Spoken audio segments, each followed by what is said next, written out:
Joke తీశారు, ఒక insult చేసే ఫీలింగ్ వచ్చింది. నేను కదా పవన్ కళ్యాణ్ ప్రతి ఒక్క ఫ్యాన్ కూడా చాలా హర్ట్ అవుతాడు. అరే మా పవన్ ఇంత ఇన్సల్ట్ చేయడం అనేది మాకు ఎవరికి నచ్చలేదు. సినిమా పరంగా ఓకే కానీ స్టోరీ పరంగా మాకైతే చాలా హర్టింగ్ అనిపించింది. పవన్ కళ్యాణ్ చాలా హీనంగా చూపించారు.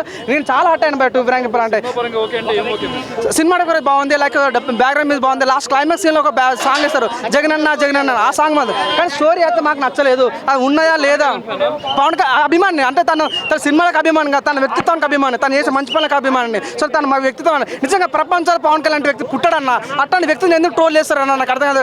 పవన్ కళ్యాణ్ చాలా ఇన్సల్ట్ చేశారన్న, చాలా హర్టింగ్ అనిపించింది. అన్న ఎంతమందికి హెల్ప్ చేస్తారు, లక్షల డొనేషన్ చేస్తున్నాను. అట్లాంటి వ్యక్తిని పట్టుకొని ప్యాకేజ్ సార్ అంటే మాకు చాలా హర్టింగ్ ఉంది. నిజంగా ప్యాకేజ్ సార్ అంటే ఆర్జీవే ప్యాకేజ్ సార్ అనుకోవచ్చు. నిజంగా నాకు ఈ ప్లేస్ ఆర్జీ కనిపించి కుర్చీ మాత్రం దిగుదామన్న ఫీలింగ్ ఉంది. సో నేనే కాదు చాలా మంది పవన్ కళ్యాణ్ ఫ్యాన్స్ ఇదే హర్టింగ్ ఉన్నారు. తను నిజంగా అప్పట్లో ఆర్జీ అంటే ప్రపంచం ఒక వింత జీవి ఎవరంటే ఆర్జీ అన్న ఫీలింగ్ ఉంటుండే. కానీ ఈరోజు మాకు ఆ రకంగా లేదు. నిజంగా చాలా హర్టింగ్ పవన్ కళ్యాణ్ ప్రతి ఒక్క కామెడీ చూపించారు అన్న. లైక్ పవన్ కళ్యాణ్ సీఎం అవుతాడు, తను అన్నడా లేదా సీఎం అవుతాడు, ఆ రకంగా చాలా హర్టింగ్ అనిపించదు. సీబీఎన్ పవన్ కళ్యాణ్ దొక్కేయటాలు మాకు చాలా హర్టింగ్ అనిపించింది. చాలా చాలా చాలా సీన్లు కూడా లాస్ట్లో పవన్ కళ్యాణ్ హీనంగా మాత్రం మాకు నచ్చలేదు. టూ ఫ్రాంక్ చెప్పాలంటే చంద్రబాబు చెప్తాను. ఓవరాల్గా సినిమా హీరో ఎవరంటే జగన్ కనిపిస్తాడు, విలన్ ఎవరంటే మాకు చంద్రబాబు కనిపిస్తాడు, కమెడియన్ ఎవరంటే పవన్ కళ్యాణ్ కనిపిస్తున్నాడు సినిమాలో. సో మాకు అది చాలా హర్టింగ్ అనిపించింది. లోకేష్ అంతా లేదంటే పాపం లోకేష్ అప్పుడప్పుడు పప్పు ఇచ్చారు, పప్పు తినుకుంటూ మాట్లాడతారు. నిజంగా సింబాలిక్గా తనకు పప్పు అని చూపించారు. సో నిజంగా తాను రాజకీయ ఒప్పందం కోసం, రాజకీయ ఓట్ బ్యాంక్ పెంచుకోవడం కోసం సినిమా తీసిన ఫీలింగ్ వచ్చింది. నేను చెప్తున్నా పాదయాత్ర సినిమా చూడండి, పాదయాత్ర 2 సినిమా చూడండి, ఎంత బాగుందన్న, ఎంత గ్రాఫిక్స్ అని చూసే విధానం కూడా చాలా మంచిగా అనిపించింది. మీ ఈవెన్ పవన్ కళ్యాణ్ ఫ్యాన్స్ కూడా అది సినిమా చాలా బాగుందన్న ఫీలింగ్ మేమే రేటింగ్ ఇచ్చాం. కానీ ఈ సినిమా చూస్తుంటే 100% మాకు అంటే లోపల చాలా బాధ అనిపిస్తుంది అన్న. అసలు యాత్ర 2 మీరు చూసుకోండి, యాత్ర 2లో మనకు షర్మిల కనిపించదు, పవన్ కళ్యాణ్ కనిపించారు, చిరంజీవి కనిపించారు. కానీ వీళ్ళు ముగ్గురు ఇక్కడ షర్మిలను అక్కడ కొద్దిగా స్పేస్ ఇచ్చి పవన్ కళ్యాణ్ చాలా కామెడీ పెట్టారు. ఈవెన్ చిరంజీవిని ఎంత పెద్ద బాస్ మన తెలుగు ఇండస్ట్రీ అట్లాంటి వ్యక్తిని కూడా కామెడీ చేస్తుంటే ఏందన్న ఇక్కడ అవుతుంది సమాజం. సో నిజంగా మన ఒక వ్యక్తి అన్నాడు, ఆయన పేరుని చెప్పదలుచుకోలేదు.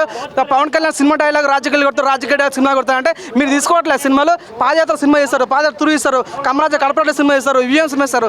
మీరు సినిమా తీసుకున్నప్పుడు పవన్ కళ్యాణ్ సినిమా డైలాగ్ రాజకీయాలు కొడితే మీకు నొప్పి వస్తుందా? నిజంగా మాకు చాలా హర్టింగ్ అనిపించింది నిజంగా ఈ విషయంలో. నేనైతే చాలా హర్ట్ అయినా యాజ్ ఏ పవన్ కళ్యాణ్ ఫ్యాన్గా. నేను పవన్ కళ్యాణ్కి నేనేదో సినిమా చూసి అభిమాని కాలేదు, తన వ్యక్తిత్వానికి అభిమాని అయ్యాను. సో చాలా హర్టింగ్ అనిపించదు నాకైతే. పవన్ కళ్యాణ్ ఎలా చూపించారు? క్యారెక్టర్లు అయ్యే డైలాగులు అయ్యే కుట్రలు అయ్యే పడినారు. ఎంతసేపు తీసిన సినిమాలే తీసిన ఎన్నిసార్లు సాగుతుందో మా జనాన్ని. నేనైతే 300 రూపాయల టికెట్ కొనుక్కున్నాను, నాకు బొక్కే కదా. సో మిగతా వాళ్ళు కూడా ఈ రివ్యూ చూసిన తర్వాత సరే డబ్బులు సేవ్ చేసుకుంటే బెటర్. ఆడికి దోలెక్కి తీసుకున్నాడు, ఏదో ఓటుగా తాగిన మొత్తులో తీసుకున్న సినిమా అంతేది. ఆయనకి జగన్ ఫ్యాన్ అయితే జగన్ డబ్బు కొట్టుకోమని చెప్పండి. అంతేగాని ఇలాంటి సినిమాలు తీసి నాకేదో నేను మంచి కింద దూరాను, బాతులో దూరాను, నాకు అన్నీ తెలుసు అనుకుంటే బొక్క అన్నమాట. ఎటువంటి కొత్తగా ఏమీ లేదు. సేమ్ యాజ్ ఈజ్గా ఎవ్రీ సినిమా నెక్స్ట్ ఏం చేస్తుందో చెప్పేసుకోవచ్చు, జగన్ ఏం చేస్తాడో చెప్పేసి అన్నీ అన్నమాట. ఇంకోటి ఏంటంటే జగన్ క్యారెక్టర్ పేరు మదన్, బట్ సినిమాలో మాత్రం జగన్ ఫోటోలు, జగన్ జెండాలు, జగన్ పాటలు ఉంటే జగన్ అన్న డైరెక్ట్ వాయిసే వాడేస్తారు. సో ఇందులో ఏంటంటే కొత్తదని ఏమీ లేదు. బట్ చిరంజీవి గారి ఫ్యామిలీ, మన మెగా ఫ్యామిలీని మాత్రం చాలా చీప్గా చూపించారు, అది కరెక్ట్ కాదు. అది అటు చిరంజీవి గారిని కానీ నాగవరం కానీ 2 క్యారెక్టర్లు పెట్టాల్సిన అవసరం లేదు. ఇంకా పవన్ కళ్యాణ్ అయితే మరి జోకర్లా చూపించాడు, అది కూడా కరెక్ట్ కాదు. ఏదో రోజు నిజంగా చెప్తున్నాను మెగా ఫ్యాన్స్ కానీ ఏదో మొత్తం మండి ఇంకా నిజంగా ఇండస్ట్రీ వల్ల ఆడి మీద ఒక బాంబేస్ పడితే మొత్తం ఇండస్ట్రీ దైత్యం మొత్తం వదిలిపోతుంది అనమాట. సినిమా మమ్మల్ని సావదింగుతుంది తప్ప ఆడు ఎందుకు పనికిరాడు. నిజంగా ఉన్న ఆర్జీబీ అలా ఉంటే పర్లేదు, ఇలా సినిమాలు తీసి మా సావదింగితే మాత్రం ఏదో రోజు పబ్లిక్కి ఆడి ఆఫీస్ బాంబేస్ పడితే మొత్తం మట్టు ఊడిసిపోతాడు. సినిమా అయితే ఎటువంటి ఇంపాక్ట్ లేదన్న, తీసిన సినిమా అంతే. ఏదైనా ఎవరికి వచ్చేది లేదు, ఎవరికి పోయేది లేదు. జనం మనసంతి పోయేలా ఉంది అంతే. సినిమా మాత్రం ఎవడైతే టికెట్ కొనుక్కొని సీట్లో కూర్చుంటాడో ఆడ మనసంతి మాత్రం అనకూడదు, బూతులు వస్తున్నాయి అంతే, మొత్తం పోద్ది అంతే. ఏదైనా నమ్మడానికి చూడాలి కదా, ఏం నమ్ముతారు, ఏముందని చూస్తా. ఇప్పుడు యాత్ర సినిమాలు మీకు ఏం చూపించారు? జగనన్న పాదయాత్రని, జగనన్న సోనియా గాంధీ ఓదాపేదికి వెళ్తే సోనియా గాంధీ వద్దని ఆపడానికి ఎంతో ట్రై చేద్దాం. ఐఏసీలు లోపల ఉన్నాయి అంతే, మళ్ళీ జగనన్న కౌంటర్ ఇస్తారు. ఇవే ఉన్నాయి. ఇక్కడ ఎవరికి ఉపయోగపడాలి? జగనన్న ఫ్యాన్స్ కానీ చంద్రబాబు ఫ్యాన్స్ కానీ కొట్టేసుకున్నారు, కానీ ఈ సినిమా ఎవరికి ఉపయోగపడదు. ఆడేదో ఓటుక మొత్తులో తాగి తీసుకున్న సినిమా టికెట్ ఎక్కడ కొనుక్కుని మాకు దోల ఎక్కి పొద్దున్న మార్నింగ్ షోకి వచ్చి మీరు తీసుకున్న దోల మాకు సినిమాలో ఎటువంటి ఎఫెక్ట్ లేదు.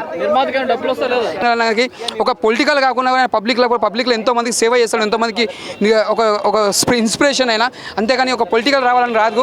ఆయన సినిమాలు చేసుకుంటూ ఎన్నో లక్షల కోట్లు సంపాదించుకుంటాడు. పబ్లిక్ ఏదో సేవ చేద్దామని వచ్చిండు. ఆయన గెలవకుండా కూడా ఎప్పటికీ ఆయన పట్టించుకోడు. కాకపోతే ఆర్జీవి గారు కొద్దిగా పవన్ కళ్యాణ్ కొద్దిగా తక్కువ చేసి చూపించాలి, అలా చూపించకండి. నెక్స్ట్ టైం ఏ హీరో చూపించినా కూడా అందరు సమానం చూపించండి, ఏ ఫ్యాన్స్ కూడా హట్టు కావద్దు.